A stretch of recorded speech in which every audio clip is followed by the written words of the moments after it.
Hey guys, Steve here. Today I got a game in the Summers for you. There's the build.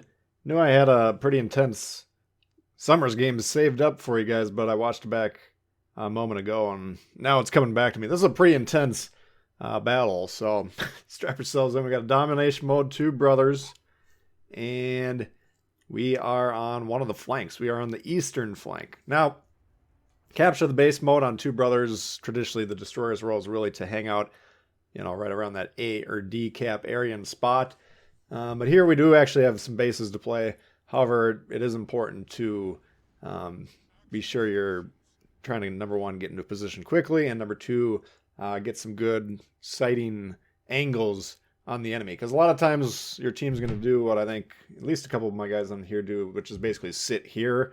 For the majority of the match, people just love to spawn in and drop anchor on this map. They don't really like to spread out, which is fine. Usually Battleship will tend to play a little bit towards the spawn point line, at least. We'll move forward. But for cruisers, you see all those islands on the edges of the map, the A line or the K line, L line, whatever those things are. Those are good positions for cruisers to use their concealment to get into and then gradually kind of island hop your way forward, gaining more and more map control. So I'd like to see some, more horizontal deployments than a lot of times we do. But nevertheless, for the destroyer here, we just want to make sure we're getting into position and spotting for the team. So we're going to move in here. We got 3 destroyers per, and curiously enough, the guy already starts to drop the smoke. Now, I elect to use the torpedoes a little bit early, which is always a riskier play than waiting until you have visual confirmation of what the enemy's doing.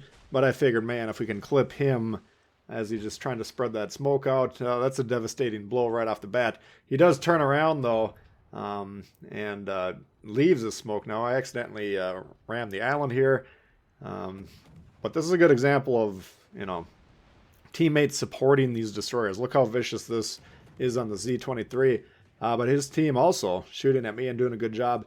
The Z and the Summers dealing damage on themselves. We've done a little bit of damage to each other, but it's mainly been the support who's been in good, relatively close supporting positions to shoot those shots. So, widespreads here. That's easy to dodge. We don't have any problem with that. Smoke still deploying here. We're trying to drag it out, but since there's no spotting on the side, we are the destroyer. By default, it is our job. So yeah, I dropped a smoke. I'd love to sit there for 2 minutes and use it offensively, using the guns, getting the damage. But if the spotting's not there, the spotting's not there. It's my job.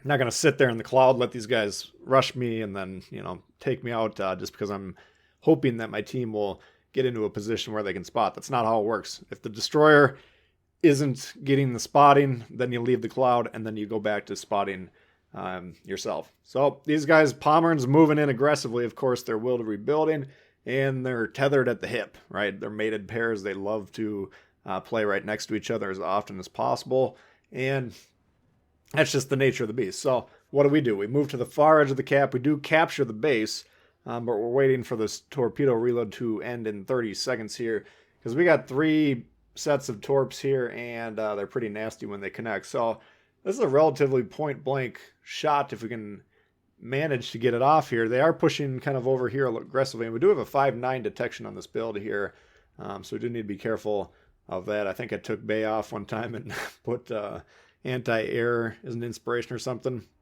after being disgusted by some carriers' gameplay or whatever. But nevertheless, relatively high detection compared to a lot of my destroyer builds, so need to keep that in mind here. Love to get a double on these guys, but the key for these World of Rebuilding guys that are right next to each other, you have to kill one or the other, right? You can't be like, okay, well, my teammate's shooting that guy, I'll shoot this guy, or whatever. No, you got to focus on whoever's the lowest, get them off as quick as possible, and break the invincibility, break the force field. Because otherwise, they'll just keep, you can farm them for damage, sure, but that's not going to help you win the game. In fact, it's going to cost you the game often because you're spending too much time killing a target that's otherwise removable. First 2 sets do miss. Pomeran's, where's the dev strike? That's a little strange there. We did whack him pretty hard. But nevertheless, the 3rd set gets him. We did take a lot of damage now.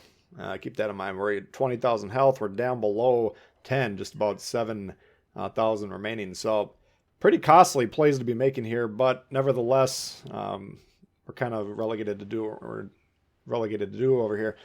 Now, we've been talking a lot about the spotting early. Obviously, when we're getting banged up like this and we got these close quarter secondary battleships, if I want to contribute offensively, I'm going to want to be utilizing this island. The fact that our team has moved over a little bit, they are kind of directly north of them, spotting these guys, allows me to do that, right? If that's not the case, then basically my days of shooting my guns are over, and I just have to find a position relatively safe, a safe distance from these guys, and just kind of spot them and hope our team can shoot at them. But since they are getting spotted, we can chime in with the guns here, and the guns do pretty well here. We could be considering switching to AP as well, testing those results. I do want to try and set some fires though, because again, these guys are clumping up. They're getting the will to rebuild on, and if we can get fires going in addition to any raw damage, that just helps break these guys down when they're getting refueled in the middle of the battle. So anyway, a little aggressive here. We backed up, trying to ambush this Bismarck. We do have the Torps coming online now. Now, I don't think he knows I'm here yet. We do need a gun here. A little slow on the uptake. Trying to get a double again, not necessarily just for the sake of getting a double in this situation, but because it would be very helpful from a game point standpoint. But the Bismarck secondaries were going off. That's kind of like an alarm. If you're in a battleship and all of a sudden your secondaries go off, you need to figure out why they are.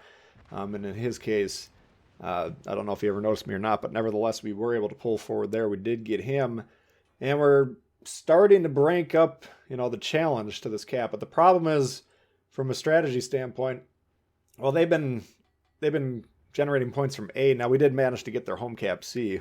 We should note that as well.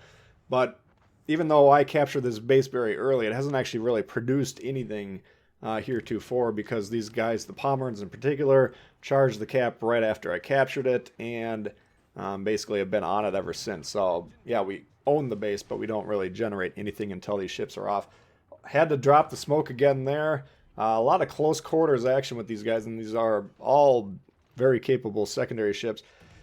New Jersey, whether he notices the Torps or he just senses them, slams on the brakes. Those were defensive because I knew I needed to kind of maneuver and get the heck out of here.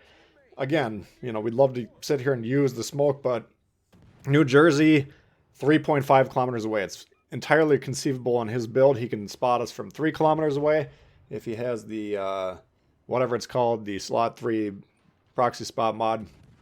Or even if he doesn't, going from 3.5 to 2 kilometers away from me, not that difficult, especially as he sees my torpedoes go by. So we need to flee as quick as possible. I'm trying to, once again, set him on fire. At this point in time, I'm thinking, man, if that ship in B moves forward to the north a little bit, he's going to spot me when we're shooting. So it's getting dicey. But we do need to get this New Jersey off the board. Now, whatever destroyers over here are helping us, appreciate the support, but he is getting spotted now. He's getting shot. Looks like the Pomeran secondary is going off, but nevertheless, he is contributing to get this New Jersey down. And we're going to need to break this, this battleship formation up over here to have any chance in this game.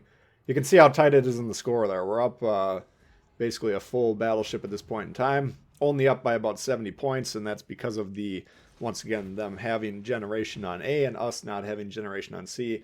And now that they got their home cap back and they got both wings, well, points are becoming a problem, okay? So getting spotted here by the New Jersey. Down he goes, luckily. I don't know if the Pomer noticed me or not, but we already got some, once again, kind of defensive torps. If he's taking the tightest route towards us, those should kill him. Or if he's not paying attention, they should kill him. But hoping they do, and then we can get back on the cap. Because once again, the points situation, problematic. We just tied the game there. And, well, now we'll be up again because we're up a ship. But in the background, they are now basically in the lead, right? If we lose another ship, they'll be in control. And the longer that these caps are unattended for, the bigger that lead's going to be. So we get right back on the cap here. Looking at this dude, wondering what the heck's going on there. Sitting in the spawn, defending a base in a 4-cap domination mode game isn't really the play. I don't know if he's been doing something else or not. But this is the first time I really noticed what he's up to. Twist and track over here, though. Now, this is always the problem with, like the plays we made earlier cost a lot of HP, right? And They were successful plays. We accomplished those goals, but losing that HP early on in the British battleship almost got them there. We'll give them props for that. But by losing that HP earlier, well, late game destroyers, oftentimes one of your main jobs is going to be, okay, I got to go find one of those destroyers, maybe two of those destroyers, take them off the board. Because again, late in the game, typically it comes down to trading caps back and forth very quickly and controlling those caps. And if you have destroyers on the loose, they have those plays available. So unable to kill the Summers. Yeah, we hit them pretty hard in conjunction with the Temeraire or whatever the hell that thing is. But we are off the board. Now, this game actually goes the full distance. You can see there's 5 minutes left. And I think we win by about 120 points. So we wind up kind of, this guy right here pushes into D, pushes this destroyer off. I can't remember if he kills the destroyer or not. They do get A, and then they kind of win on score by defending those bases. But they do kill one cruiser, and then the 2 destroyers are alive at the end. So kind of a long game that I'm not going to narrate over the end of it because it's kind of not that fun to watch. But nevertheless, you could see we did the work early, and it cost us the HP. But in the end, we got enough done that our team's able to convert that into a win. So that's going to do it for you guys. Hope you did enjoy it. If you did, please hit the thumbs up. New to the channel, consider subscribing. Lots of World of Warships coming all the time. Questions, comments, leave below. Love to hear from you guys, and we'll see y'all later. All right, peace.